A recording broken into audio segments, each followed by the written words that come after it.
So I'm a disabled veteran. Been wearing hearing aids for about almost 50 years now. And the VA has always sent these Rayovac batteries like this. If you turn them over, they have a little flap right here. You just rotate the battery around till it lines up with the flap, and you get the battery out. Recently, they switched over to these.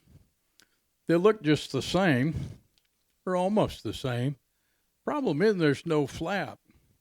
And when you try to get the batteries out, you can't get them out. Now I'm going to have a little rant at the end of this. For now, this video is just a how-to video, and I'm going to show you different methods to remove the batteries from this case because it's non-trivial.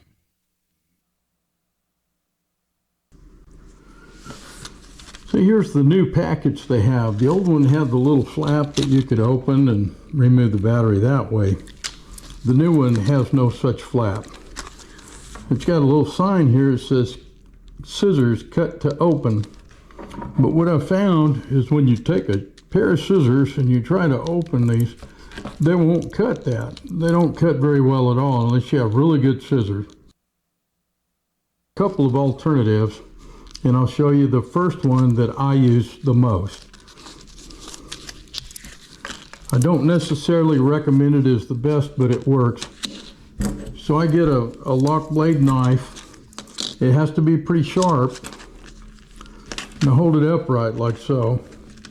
And I make a line right there along where the battery is. And I cut like so. Then I go on the other side of the battery and cut. If you can see, we have a cut on either side.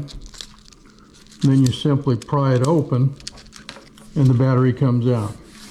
You have to do that for each one of the batteries. Now, as an alternative, you can buy a fairly inexpensive pair of diagonal cutters, or dikes as we like to call them in the industry. And you can take these and cut right there.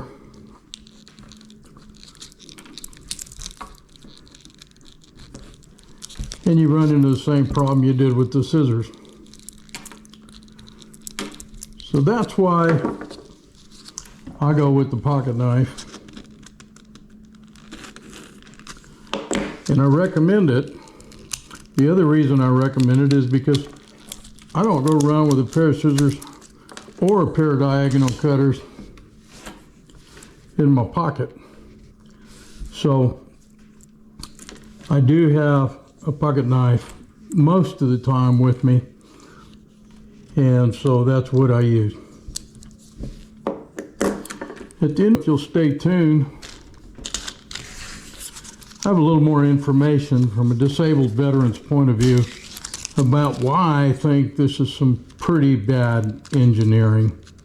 It's not the way I would have designed this. Thank you for watching this. I promised you a little bit of a rant. I won't go too far, but the bottom line is this was really poor engineering. Whoever the package manager was, the package engineer, really needed to rethink this. Most people that wear hearing aids are, let's face it, they're elderly, most of them. They're over 70, in many cases over 80. They've got arthritic hands. They don't have a lot of strength. And I think this design probably is injuring people. And I highly recommend Rayovac do a recall, pull these back in. That's best case scenario. Worst case scenario, just if you would, next time around, next batch, change your tooling and change that package. Go back to what you had or come out with something even better. But this just doesn't work. And I might urge anybody that, like me, gets their hearing aids from the VA, tell them what you think of these. If you feel the same, tell me in your comments. Let me know. This is a brand new channel, so I would really appreciate some comments. This is also my first video in the how-to section on my new channel. So please let me know what you think, and like and subscribe if you like what I'm doing. I'm going to have a lot more of these videos. Thank you for watching.